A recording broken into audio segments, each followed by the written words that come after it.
สัญจรในช่วงเทศกาลเข้าพรรษา3 ครั้งครั้งที่ 1 ณ วัดฝายหินวันอาทิตย์ที่ 25 สิงหาคมครั้งที่ 2 ณ มูลนิธิสถาบันครูบาเจ้าศรีวิชัยวันอาทิตย์ที่ 15 กันยายนเวลา 13 นาฬิกาครั้งที่ 3 ณ วัดร่ำเปิงตะโพธารามวันอาทิตย์ที่ 29 กันยายนเวลา 19 นาฬิกาทั้ง 3 ครั้งนี้วัดฝายหินมูลนิธิสถาบันครูบาเจ้าศรีวิชัยและวัดร่ำเปิงก็เชิญชวนท่านได้ร่วมฟังเทศน์ฟังธรรมตามวันเวลาสถานที่ดังกล่าวได้บุญได้กุศลโดยทั่วหน้ากันพี่น้องทั่วท้องทุกถิ่นที่มาได้สักการะบูชาพระทักษิณาศาสดาของเราทรงใจถึงกันหมุนวันท่านกำลังติดตามรับฟังสถานีวิทยุกระจายเสียงพระพุทธศาสนาแห่งชาติและสังคมคลื่นเพื่อการศึกษาพระพุทธศาสนาและวัฒนธรรมระบบ FM 104.5 เมกะเฮิรตซ์รายการต่อไปเป็นรายการมรดกธรรมกำเมืองดำเนินรายการโดยพระครูวิสิทธิ์ศรีลาภรณ์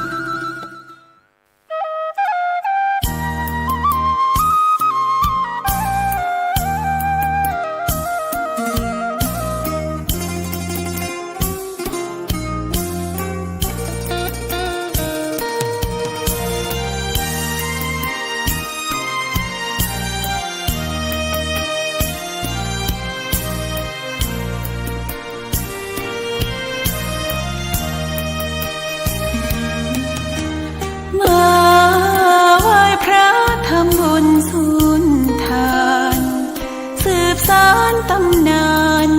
โบราณกาลนานมีวัดวังสิงห์คำอำเภอเมืองเชียงใหม่แห่งนี้และนาญาติโยมน้องพี่สามัคคีรวมทานร่วมทุนวัดวังสิงห์คำรู้กันทั่วคอนพระครูวิสิทธิ์ศรีลาภรณ์เทศสอนให้พรเกื้อกูลเจ้าคณะตำบลป่าแดดหน่อเนื้อนาบุญเจริญพรญาติโยมคุณร่วมบุญร่วมแรงศรัทธาพระเจ้าทันใจคู่วัดวังสิงห์คำบารมีเลิศล้ำญาติโยมเลื่อมใสบูชาครูบาเจ้าศรีวิชัยให้พรมวลมิตรสิทธาพระประจำวันเกิดเสริมดวงชะตาให้อาหารปลาหน้าวัดสุขใจเชิญร่วมบุญสงน้ำพระธาตุน้อมใจอภิวาทขอบุญสุขใจสุขกายไหว้พระขอพรองค์พระเจ้าทันใจหลวงพ่อประเสริฐเจริญพรอวยชัยให้ท่านสุขใจทั่วกัน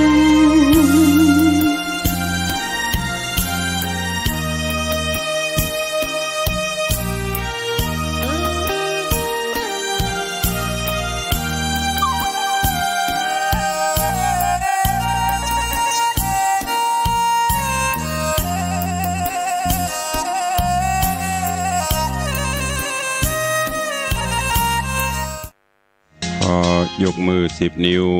กราบนบนอบน้อมยังพระติรัตนะเกี่ยวเจ้าตั้ง3 ประการอันมีพระพุทธพระธรรมพระสงฆ์อันเป็นสรณะที่เปิงที่เคารพนับถืออันสูงสุดในชีวิตกราบคารวะแตบไตไวยสาปุญญาปารมีธรรมพระมหาเถรานุเถระเจ้าคณะพระสังฆาธิการภิกขุสงฆ์สามเณรจุตนจุองค์อันหมายมีพระเดชพระคุณหลวงปู่ พระเทพโกศลตีปรึกษาเจ้าคณะภาค7เจ้าอาวาสวัดศรีโสดาพระอารามหลวงตำบลสุเทพอำเภอเมืองจังหวัดเชียงใหม่ประเดชพระคุณหลวงป่อท่านเจ้าคุณเจ้าคณะจังหวัดเชียงใหม่เป็นต้นเป็นประธานตลอดจนครูบาสังฆเถระเจ้าภิกขุสงฆ์สามเณรจุตนจุองค์ด้วยความเคารพขอเจริญสุขเจริญปอนญาติโยมศรัทธาสาธุชนติ่นจองห้องวัดจุหนุ่มเท่าใจยิงขอน้อมต้อนรับทุกท่านเข้าสู่รายการมรดกธรรมกำเมืองต่างสถานีวิทยุพระพุทธศาสนาแห่งชาติและสังคมคลื่นเพื่อการศึกษาพระพุทธศาสนาและวัฒนธรรมส่งสัญญาณกระจายเสียงจากวัดฝ่ายหินตำบลสุเทพอำเภอเมืองเชียงใหม่จังหวัดเชียงใหม่ในระบบคลื่นความถี่ FM 104.50 เมกะเฮิรตซ์สถานีวิทยุพระพุทธศาสนาวัดหนองไก่ตำบลสันปะยางอำเภอแม่แตงจังหวัดเชียงใหม่ส่งสัญญาณกระจายเสียงในระบบคลื่นความถี่ FM 99.75 102.0 และ 89.25 เมกะเฮิรตซ์และสถานีวิทยุพระพุทธศาสนาจังหวัดเชียงรายส่งสัญญาณกระจายเสียงในระบบคลื่นความถี่ FM 99.50 เมกะเฮิรตซ์ตลอดจนวิทยุชุมชนเสียงตามสายหอกระจายข่าวตามวัดวาอารามตามหมู่บ้านต่างๆที่ครูบาสังฆะท่านเจ้าอาวาสตลอดจนต่างปอแก่ปอแคว้นได้เปิดออกลำโพงหอกระจายข่าวเสียงตามสายของวัดวาอารามของบ้านต่างๆเพื่อญาติโยมศรัทธาได้สดับรับฟังกันอยู่ในเวลานี้พร้อมกันนี้เจริญปอนญาติโยมที่ได้ติดตามต่างเฟซบุ๊กเฟซไลน์ต่างเว็บไซต์ต่างๆบอกว่าจะเป็นเฟซบุ๊กของวัดวังสิงห์คำเฟซบุ๊กของ104ธรรมะคลายเครียดเฟซบุ๊กวัดไฟหินเฟซบุ๊กของท่านตุเจ้าบ้านนอกทิตะสิโปตลอดจนหลายๆเฟซบุ๊กที่เป็นญาติธรรมในรายการได้ฟังแล้วก็ได้กดแชร์กดไลค์ส่งต่อๆกันไปเพื่อให้ญาติธรรมได้สดับฟังเสียงธรรมะกันอยู่ในเวลานี้แล้วก่อนแล้วแชร์ได้กดแชร์ไลค์อาตมภาพพระครูวิสิทธิ์ศรีลาภรณ์เจ้าคณะตำบลป่าแดดเจ้าอาวาสวัดวังสิงห์คำตำบลป่าแดดอำเภอเมืองเชียงใหม่จังหวัดเชียงใหม่เป็นผู้ดำเนินรายการก็นำธรรมะสาระปืนบ้านปืนเมืองทำข้าวมาเทศนาฮือท่านทั้งหลายได้รับฟังกันเป็นประจำถึงวันตั้งแต่เวลา6 โมงถึง7 โมงเช้าโดยประมาณยกเว้นพี่น้องที่ฟังสัญญาณจากดอยม่อนจำปีวัดพระแก้วจังหวัดเชียงรายก็ฟังกันเมื่อค่ำยามคืนต้องกราบขอบพระคุณในเมตตาปรมีของท่านผู้อำนวยการทุกสถานีเจ้าหน้าที่ช่างเทคนิคผู้ควบคุมการกระจายเสียงทุกท่านทุกสถานีตัวเองและขอบคุณเจ้าของเฟซบุ๊กทุกท่านที่ได้กดแชร์กดไลค์กันปากันวันนี้เป็นวันพระเป็นวันศีลการเวลาวันเวลาล่วงเลยผ่านพ้นโดยความรวดเร็วว่องไวจากวินาทีเป็นนาทีเป็นชั่วโมงเป็นวันเป็นเดือนคลาดเคลื่อนไปโดยบันิ่งบอยู่ได้บรอไผวันเวลาผ่านพ้นบ่ได้รอไผสักคนไม่ใช่ว่ารอคนนั้นรอคนนี้ไม่มีวันคำว่ารอไปของเปิ้นเรื่อยๆเพราะฉะนั้นเฮาท่านทั้งหลายจะต้องโดยตามการเวลาฮือตันตื่นเช้ามาก็คิดพิจารณาตลอดจนตรวจสอบในรอบวันที่ผ่านมามีอันยังอันใดที่มันขาดตกบกพร่องก็เสริมเติมให้มันดีขึ้น อันไหนที่มันดีแล้วก็เสริมเพิ่มเติมดีขึ้นไปเรื่อยๆวันนี้เป็นวันพระวันศีลทางรายการที่ได้จัดมาโดยตลอดเมื่อวันพระวันศีลมาถึงก่อนที่จะได้ฟังน้ำฟังธรรมก็จะได้เชิญชวนสาธุชนญาติโยมทั้งหลายเข้าเฝ้าองค์พระผู้มีพระภาคเจ้าโดยการไหว้พระสมาทานศีลและฟังพระธรรมเทศนาเป็นลำดับไปโอกาสบัดนี้ใครที่ได้เตรียม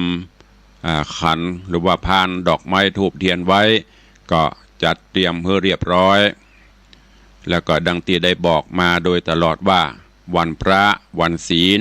ถ้าเป็นไปได้เชิญชวนพุทธศาสนิกชนทุกท่านได้นุ่งขาวห่มขาวอันเป็นสีของความบริสุทธิ์ผุดผ่องและพอให้เป็นระเบียบเรียบร้อยที่สำคัญก็เป็นการประกาศให้เจ้าโลกได้ฮู้ได้ทราบว่าเฮาเป็นพุทธศาสนิกชนทุกวันพระทุกวันศีลบอกว่าจะเป็นศีลน้อยศีลใหญ่ถ้าเป็นไปได้อีป่ออีแม่ญาติโยมศรัทธาลูกหลานตันเต้าเยาวชนคนดีใส่ชุดขาวนุ่งขาวห่มขาวก็จะได้เป็นระเบียบเรียบร้อยดูแล้วสวยสดงดงามก้อยๆฝึกกันไปเมินไปมันก็จะชินแล้วก็จะทำให้รู้ว่าโอ้เมื่อถึงวันพระวันศีลนี่ประเทศไทยเฮาหรือทั่วโลกที่นับถือพระพุทธศาสนาปากันนุ่งขาวห่มขาวแล้วลองหลับตาจินตนาการว่าภาพนั้นมันจะประทับใจต่อใดอันนี้ตุลุงได้เชิญชวนและรณรงค์มาโดยตลอดเนอะวันพระวันศีลเตรียมขันเข้าตอกดอกไม้ถ้าไปวัดได้ก็ไปวัดไปวาไปใส่ขันเข้าตอกดอกไม้ส่งสาเข้าสาบาตรทำบุญตักบาตรประพฤติวัดปฏิบัติธรรมไปบ่ได้ก็อยู่บ้านอยู่จองนบไหวสาเอาเนอะโอกาสบัดนี้เชิญทุกท่านเข้าเฝ้าพระผู้มีพระภาคเจ้าพร้อมกันนะโอกาสบัดนี้อิมินาสการเรนะพุทธังอภิปูชยามะอิมินาสการเรนะธัมมังอภิปูชยามะอิมินาสการเรนะสังฆังอภิปูชยามะอะระหังสัมมาสัมพุทโธภควาพุทธังภวันตังอภิวาเทมิสวาคาโตภควตาธัมโมธัมมังนะมัสสามิสุปฏิปันโนภควโตสาวกสังโฆสังฆังนะมามิหันธรรมยังพุทธัสสะภควโตบุพภาคณมกาลังกะโรมะเสมนะโมตัสสะภะคะวะโตอะระหะโตสัมมาสัมพุทธัสสะนะโมตัสสะภะคะวะโตอะระหะโตสัมมาสัมพุทธัสสะนะโมตัสสะภะคะวะโตอะระหะโตสัมมาสัมพุทธัสสะอิติปิโสภะคะวะอะระหังสัมมาสัมพุทโธวิชชาจรณะสัมปันโนสุขโตโลกวิทูอนุตตโรปุริสะธัมมัสสารถิสัทธาเทวะมนุษสานังพุทโธภควาติสวาคาโตภควตาธัมโมสันทิฏฐิโกอากาลิโกเอหิปัสสิโกโอปนะยิโกปัจจตังเวทิตโปวินยูหิติ สุปฏิปันโนภควโตสาวกสังโฆอุชุปฏิปันโนภควโตสาวกสังโฆยายะปฏิปันโนภควโตสาวกสังโฆสามีจิปฏิปันโนภควโตสาวกสังโฆยะทิทางจัตตาริปุริสายุคานิอัฏฐาปุริสาปุคลาเอสะภควโตสาวกสังโฆอาหุนยโยปาหุนยโยทักขินยโยอัญชลิกาลนิโยอนุตตรังปุญญเขตังโลกัสสาติได้ไหวพระนบธรรมจุ่มอกเย็นใจแล้วตอนนี้ไปตั้งอกตั้งใจสมาทานหับศีลมะยังพันเตติสาลาเนนะสังหาปัญจสีนิยจามาตุติยัมปีมะยังพันเตติสาลาเนนะสังหาปัญจลานิยจามาตติยัมปีมะยังพันเตติสาลาเนนะสังหาศีลานิยจามา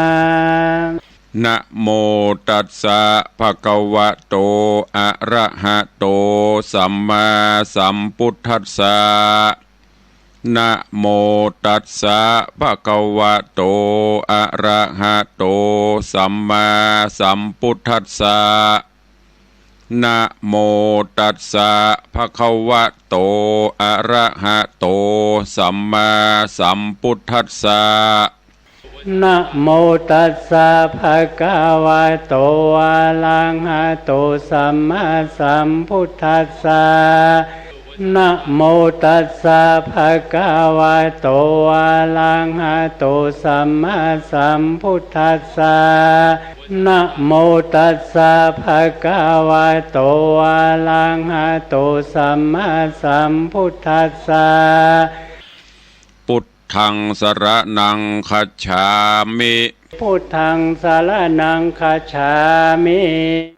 ธัมมังสรณังคัจฉามิธัมมังสรณังคัจฉามิสังฆังสรณังคัจฉามิสังฆังสรณังคัจฉามิตุติยัมปิพุทธังสรณังคัจฉามิตุติยัมปิพุทธังสรณังคัจฉามิตุติยัมปิธัมมังสรณังคัจฉามิ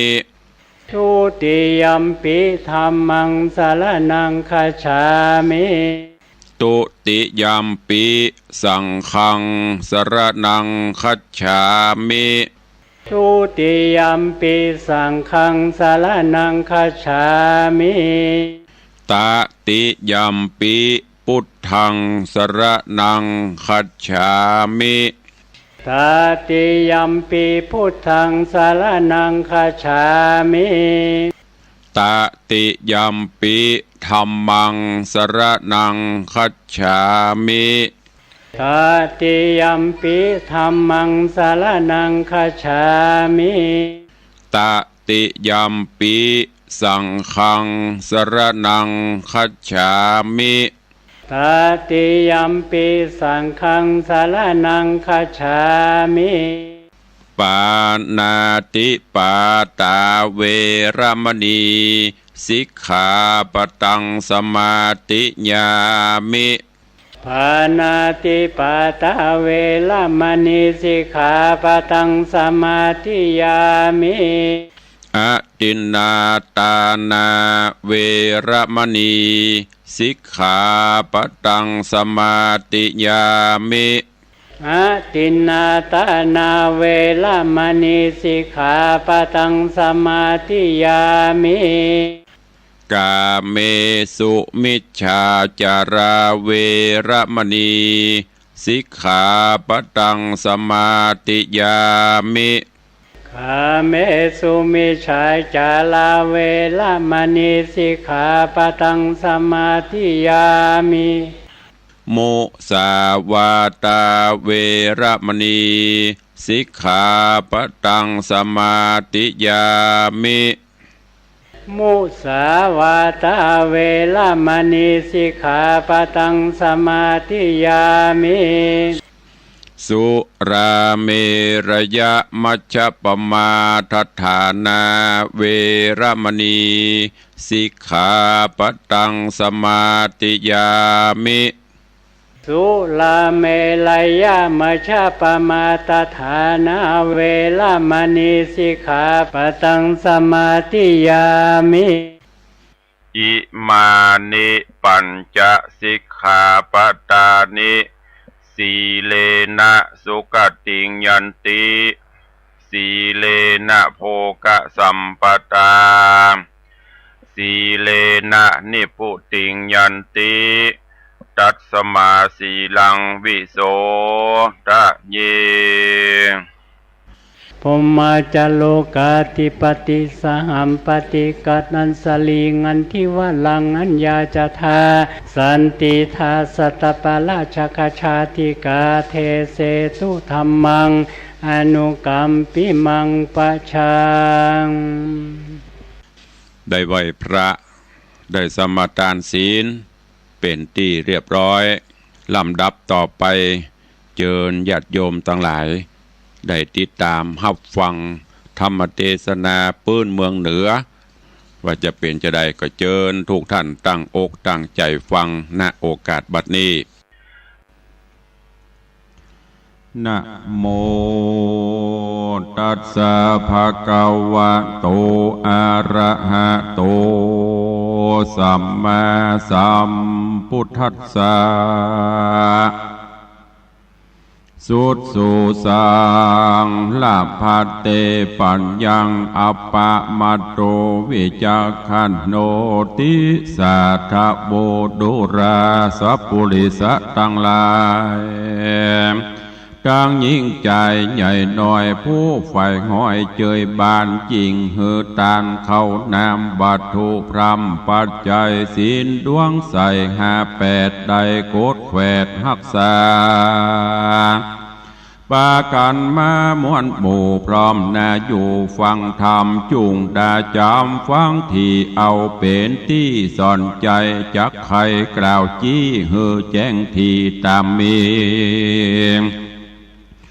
ดังพระมุนีที่ใบเทศนาไว้เมินมาบัดนี้แด่เตอศรัทธาอันว่าสัพพัญญูพระพุทธเจ้าต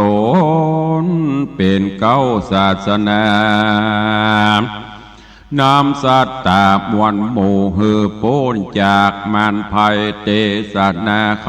บอกเล่าหือหูเก้ากองดีได้เว้นหนีกรรมบาปอันกระยาบจังไรการว่ามีภัยมาเก่าหรือมีข่าวมาถึงหูหือพิจารณาดูที่สั้นอย่าด่วนสั้นเอาเบาอย่าถือเอานุ่นงิ้วใจจุ่งติ้วเอาหินพากันฟังเขาจะด้วยง่ายก็จ้างหอนให้ไปลางตุกปะปังจ่องหอยได้ตำก้อยเกืองกาพองก็จะหือใดพ้องก็ไกลหือเสียแม่นลูกเมียมากล่าวอย่าฟังเฝ้าตัวตามแม่นคนหลายล้ำใหญ่น้อยมากล่าวถอยกรรมดีว่าตนบุญมีมาเกิดตนเจ้าว่าตนผ่าเสดมีมาจุงพิจารณาสันส่องฮือแม่นจ้องกองดีดังราชสีห์ตัวหนึ่งเราอยู่ป่าเศร้าหิมปาน หานกวางฟ้านมาจางอันสัตว์ปากวางนาหกเล่นมาเป็นหมู่ต้นไม้ลู่เป็นสายใดเจ็บหลายไม่มาดก็โอกาสจะทำใครหูความเก้าเหตุหือเข้าโป้นเขตเครื่องขีดังนิยายมีแต่ก่อนเจนปูมอนปิตาว่ายังมีกระต่ายตัวหนึ่งนาบ่อไรนอนอยู่ใต้ต้นตาลพงสำราญมาม้อยดาจักม้อยหลับไปล้มกวัดไกวลายหลากหน่วยตันหักไปโบนโลนลงโหนต่ำไตโต๊กถูกใส่ใบแห่งอันอาข้างแจงหนเนื้อเสียงดังเหลือมีกองสัดนันห้องไพรโซนกระต่ายต้นสะดุงสติฟุ้งเววาเกิดวาดดอยผาจักลมแผ่นดินลมเปปังบอกกึดยังเหตุเก้าว่ามีแต่เล่าสันดายป้อยหนีไปบ่จ้าเอาไปนาเป็นไม้ย้อนกว่าตายหมู่รีบบอกเจ้าหมู่เรียวปันว่าจุงปากันอย่าจะเล่นจอมข้าเรียววายการบอกไปนั่นใส่สู่จักใดเมื่อมอนเหตุดงดอนป่าไม้แผ่นดินใหญ่แตกมั่งบ่หลอกข้างที่อยู่ไปสู่เรียวปานย้อนข้าหันสันทีบอบมีที่สั่งกาจิงเล่นมาสู่รอดอีดหิวหอดดาตายสัตว์ตั้งหลายหน่อยใหญ่อยู่ป่าไม้ดงดานคือกวางฟานแลดสู่วอกก้างหมู่นางนีจุมเสือมีหยาบจ้าตั้งจ้างและมากงัวควายหมูป่าลายละเลือนกระทิงเถื่อนดงตานได้ยินมันเป่าห้องสนั่นก้องแดนไกลก็ใส่ใจว่าเป็นแก่นว่ามีแม่นเป็นไม้ต่างกว่าตายจุผู้เล่นสะสู่สะสนกระต่ายตนหยาบจ้าเล่นก่อนแน่นำต่างลัดดงขวางห้อมห่วยเฮวลิงจ้วยผาจานไม้โดงตานน้อยใหญ่หักล้มไขว้เปปังมีเสียงดังกระคลื่นดังจากฟื้นโดงรีตีนานราชสีอาจกลาเอวสอดลาดดงดานหันกวางฟันแรดจ้างบอกวีกังนางนีตั้งเสือมีลิงเมนโหกวิ่งเต้นตามกันเสียงเนืองนั้นมีกองสัดนันห้องโดงรามก็จะถามใครหูว่าสู่มวนหมู่ต่างหลายเล่นผ่านภายสะเศร้าจักไปสู่ดาวแดนใดหรือมีภัยน้อยใหญ่เดือดห้อนไม่สั่งจะจุงใครจะบอกเล่าถึงเหตุเก้าตามมีสัตว์ดงรีม้วนหมู่ต่างกล่าวอูไข่ปานว่ากระต่ายมันตัวนี้ได้กล่าวจี้ไข่กำว่าดงดำป่าไม้ดงด้อยใหญ่ผาหินพื้นแผ่นดินใหญ่กว้างจักแตกมั่งขจายการสู่ตั้งหลายเนิ่นจะเที่ยงความหน้ามรณากระต่ายจะบอกกล่าวก็ฟังเฝ้าภายพันแล่นตัวมันบ่จ้าเหี่ยวกลัวความหน้าตายหนีราชสีอาจกล้าบ่ได้จ้าจะทำ ว่าดูรากระต่ายโดงรามตัวปูมึงได้หูและหันวาดในโดงดันใหญ่กว้างแผ่นดินลมแมงในจายิ่งใครจะกล่าวอูบอกเจ้าหมู่ตั้งหลายกูนี้หมายใครพอฮือแจ้งต่อกับตา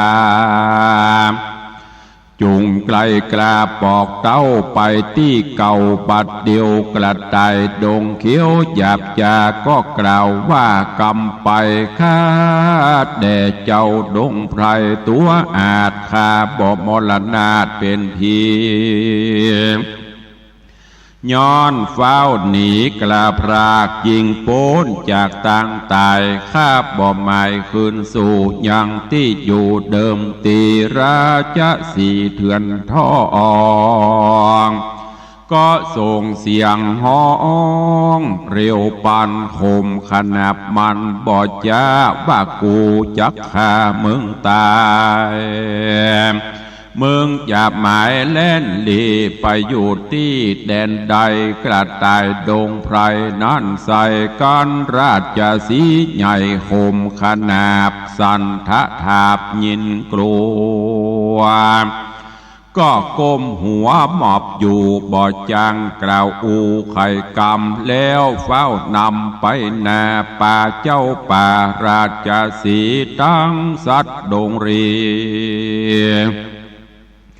น้อยใหญ่หมื่นตัวได้เป็นตรารีบไกลกลาไปสู่ยังที่อยู่ต้นตาลกระต่ายดงดานนานเล่าก็บอกเล่าตามมีราชสีกวาดหูว่ากระต่ายลับอยู่สำราญมีหน่วยตาลตกใส่ใบตาลใหญ่อันแห้งค้างอยู่แจงหนเนือเสียงดังเหลือใจจ้าดังฟ้าผ่าลงมากระต่ายนี่นาลับอยู่บอกวาดหูคิงโตนใจเวบนไหวหวานกึดดอยลั่นจักลมปัทวีลมทลายเย็นกลัวตาหมุบโมจิงบอกเจ้าหมู่บ้านเดียวต่างรีเปรวเล่นกว่าลัดดันป่าดงนาเหตุสัตว์นานาหน่อยใหญ่บ่อพิจารณาควายหันใส่ต่างใส่ใจแน่มันว่าเหตุนั้นมีมาดังมันจากกล่าวอูจริงแลนสะสู่สะโซนโกละคนอันใหญ่เกิดขึ้นควายลวงลายพ้องบำบายโมยมังบ่หลอกข้างลำบากแข้งขาหากอุดการเตียวย่างหันเสสามตุกปักคำจ่องหอยได้ตามก้อยเครื่องขี่ราชสีเจ้าป่าหูแจงกว่าจุอันก็ไข่ปันบอกเล่าฮือสัตว์ป่าเศร้าดงรี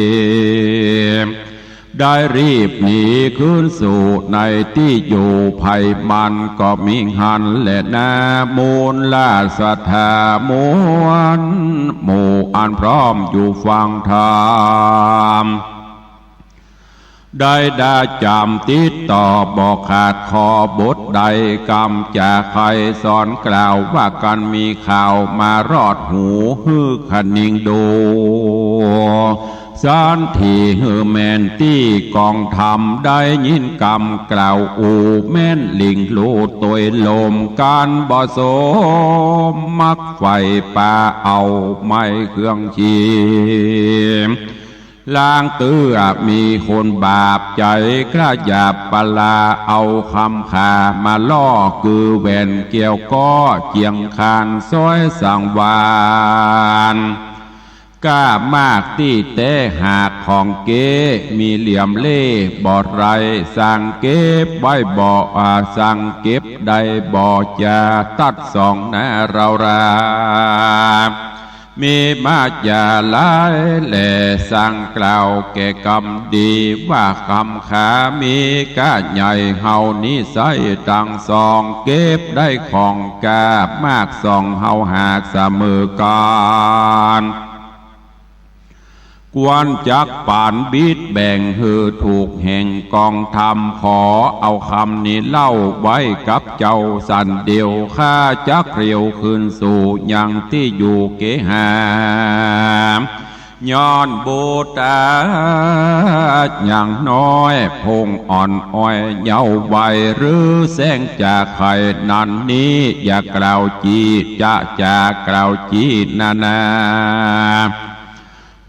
เราราไฟเอือได้ลงเชื่อตัวตามยังจากำงามกล่าวถอยอันว่าใส่ซอยทำมาโรงเครื่องประดับองค์นี้ใส่ขอเงินไว้ปั่นค่าเกิงนึ่งก้าคำขากันเราราเชื่อง่ายจกเงินใจมันไปได้คำใส่นานแล้วเตียยอมเปล่าสุญโยเป็นตัวโคบ่อน้อยไหลหลังถอยตัวจอมได้คำปอมด้านใส่ป่าหือได้มองผ่านแถมประการหนึ่งเล่าหูกึดเล่าขนิ่งหมายว่าการยิ่งใจใหญ่หน่อยมากล่าวถอยจะใครจักจวนไปนันดีทำงานที่สบายเงินหลายจักได้วันเกิดไข่ไปยาวแม่นด่วนเปล่าหาดเฮารีบฟังเฝ้าตัวไปจากทุกใจเมื่อซอยได้ตำก้อยทาโรนกวนพอโตตัวเก่าว่าเฮานี่เล่าสันได้คนใกล้ไก่ผู้อื่นมีอ่านหมื่นถึงแสนพับไว้แดนมวลหมู่มีความหูนักหนารูปโสภางามอาจสั่งบอกโอกาสเอาไปเป็นสันใดนั่นใส่มาใครใดตนเฮาข้านิงเอาดังนี้เอาเป็นที่พิจารณาเฮือเหมือนตาพ่อกวางกึดอาจอ่างไปยาวสืบสานสาวทวนที่เฮือแมนที่ตามกองพองก็ปองเฮือใดพองก็ใกล้เฮือเสียแม้นหันเหตุลิงโลเชื่อกรรมอูตามลมกันบ่สมดังแองได้วิตว่างเครื่องขีจุมคนดีมีมากคนให้หากมีลายตั้งยิ่งใจหนุ่มเทาดังปราดเจ้าอติตาจะสอนมาบอกจี้ว่าหือเฮานี้ยังเชื่อใจไฟเอือต่างดีเชื่อว่าพระมุนีปิ่นเกลาคือพระพุทธเจ้าเราราตราดพระญาขวาดหูไผ่บ่อูไข่ปานหูและหันแจงทีบ่มีที่สงสัยหูพิจารณาไปสั้นส่องเหือแม่นจ้องกองธรรมหันว่าป่าปะกรรมใหญ่น้อยเป็นตัวถอยกาลีหันว่าบุญมีเตียงแต่บาปมีแน่เป็นมาเชื่อว่ายิ่งใจหน่อยใหญ่ตกอยู่ใต้เวรกรรมการกระทำกรรมบาปอันกระยาบกาลีบาปกรรมมีตอบใส่ได้ตกให้จังไรกันกลาไกลละพรากตายละจากเมืองคนยอมเอาโต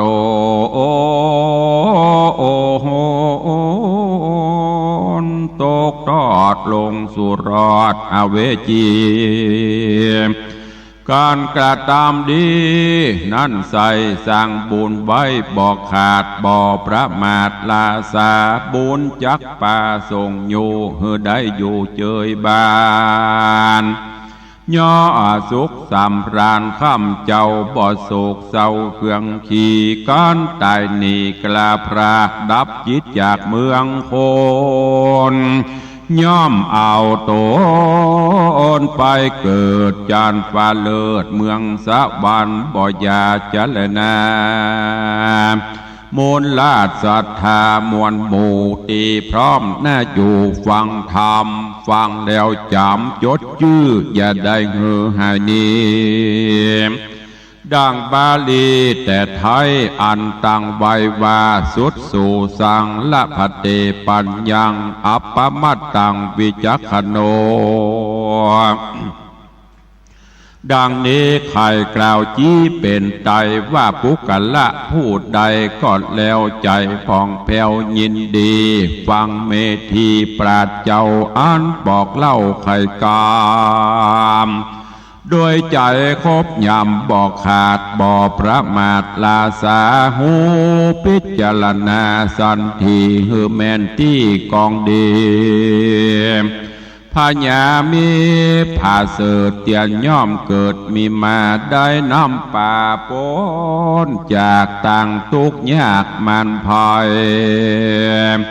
แม่นคนไกลกะแม่นคนใกล้ไก่ใหญ่น้อยมากล่าวถอยไข่กำจูงจะจักจูงนำนันนี้กวนคืดที่พิจารณาอย่านำนาลิงโลตามกำอูคนลายจ้างป่าวายเมื่อซอยได้ตามก้อยมองผ่านดังนิทานบอกเล่าว่าสัตว์ป่าเศร้าดงนา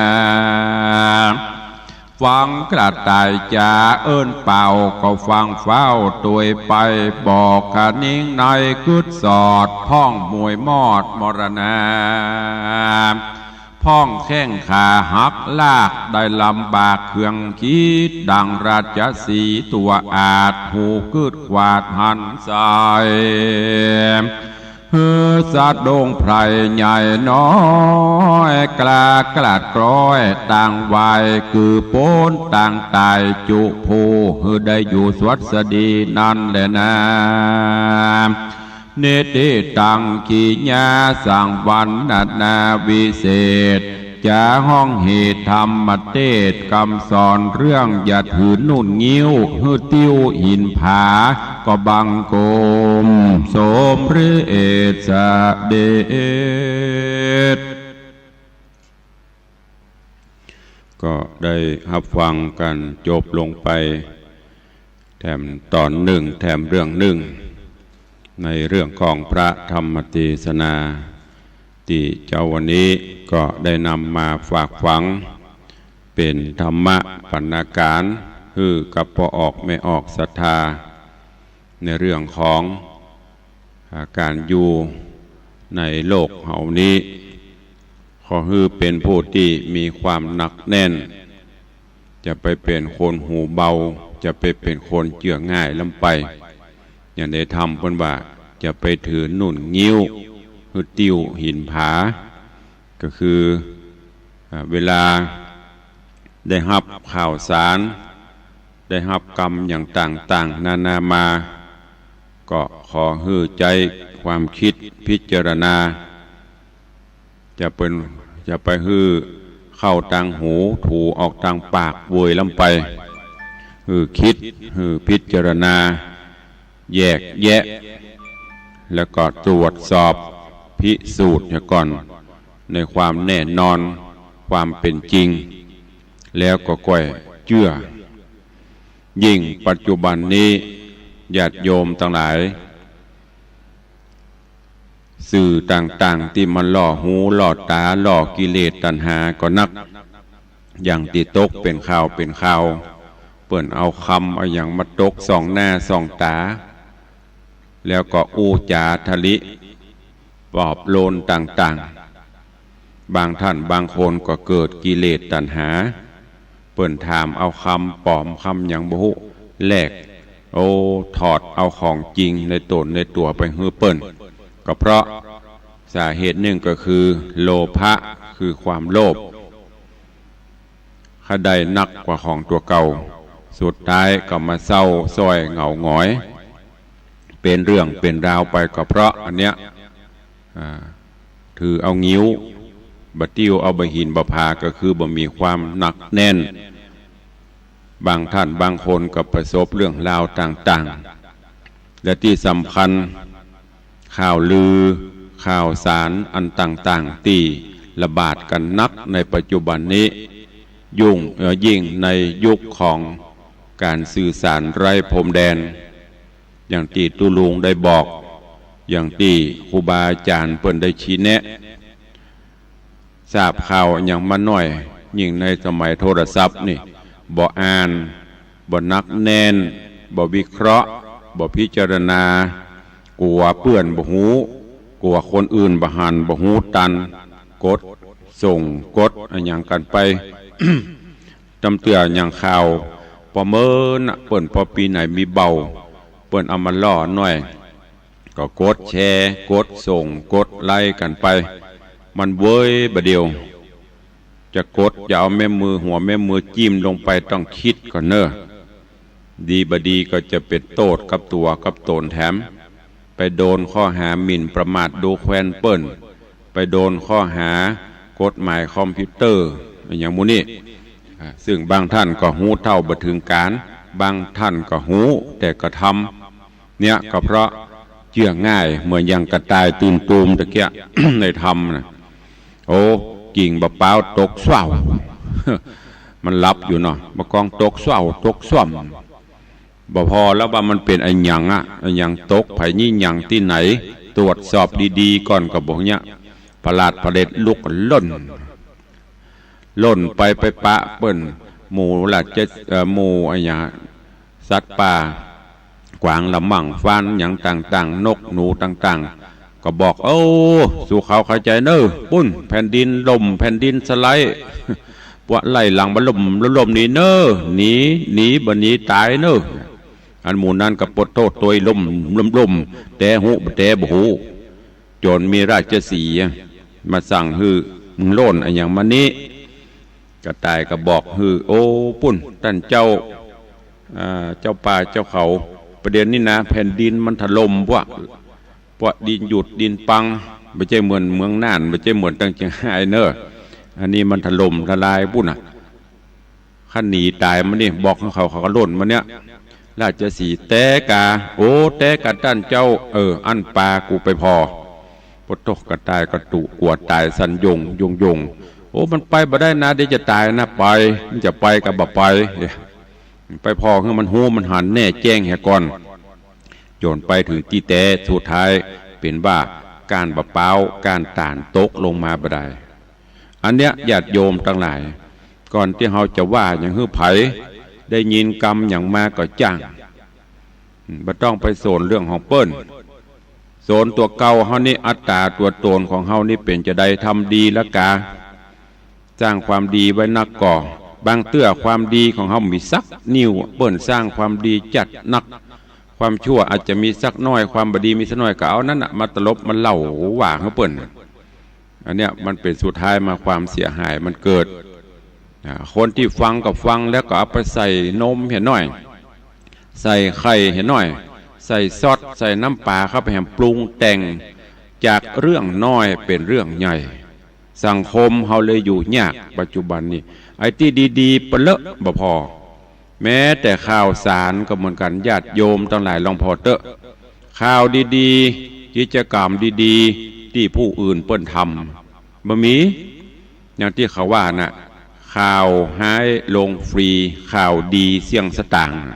แต่เฮาเนี่ยการเนี่ยงานดีๆเจิญมาเปิ้นก็ตึ้มมาแต่ถ้าอันข่าวบดีนี่ปดโทมันเหมือนแมงงูหัวเขียวอ่ะหมู่เฮาก็ลุ่มเข้าไปตัวซ้ำเติมเปิ้นเข้าไปตัวก็มีหลายท่านที่เป็นนักข่าวนักอ่านข่าวหน้าจอทีวีนะไอ้เมื่อตัวอ่านข่าวนี่ใส่ไข่ใส่นมใส่แป้งใส่สปะพอดีตัวเก่าโดนเข้าไปแล้วจะรู้สึกนะท่านทั้งหลายก็เช่นเดียวกัน เพราะฉะนั้นขอฝากไว้คิดพิจารณาก่อนที่จะถูออกปากออกไปกำออกไปแล้วบางเตื้อมันก็แสลงหูบางเตื้อมันก็สร้างความเดือดร้อนก็ขอให้นักแน่นไว้เอาใบหินห้อยคอไว้เอาบะพาห้อยหูไว้พ่องเจาะหูแล้วใส่จี้หูก็คือมันนักเนี่ยคนเท่าบกรเพิ่นใส่จี้หูนะเพิ่นคือทวงหูเป็นปริศนาคือนักแน่นจะไปเชื่อง่ายคิดพิจารณาเอาอย่างพระพุทธเจ้าเพิ่นคือ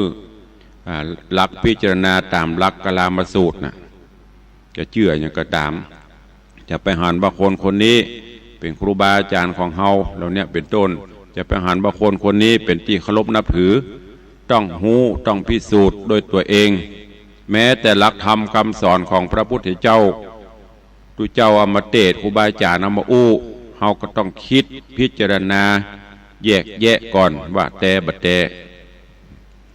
อันนี้ฝากไว้กับญาติโยมเฮาท่านทั้งหลายในสังคมปัจจุบันนี้น่าห่วงคนเฮาไปถือเอากระงิ้วถือเอากระนุ่นความเบาบ่มีความหนักแน่นเชื่อง่ายและสุดท้ายก็เสียใจยิ่งอย่างที่เพิ่นว่าอย่างที่บอกจะตกทองตกอย่างน่ะแม้แต่ตุเจ้ายังโดนนะตุลุงเจ้ากฐินเจ้าพระป่ามาฮื้อเนอะ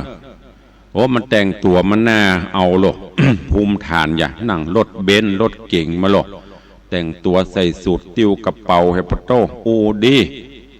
เนี่ยท่านบรรนักแน่นแต่นะสุดท้ายเชื่อเปิ้นก็โดนอย่างที่หลายๆรูปหลายองค์ครูบาอาจารย์ที่โดนนั่นน่ะอันขอกล้าใจสักน้อยเนาะเดี๋ยวจะไปติดต่อเจ้านายจะไปพิมพ์นั่นพิมพ์นี้ขอ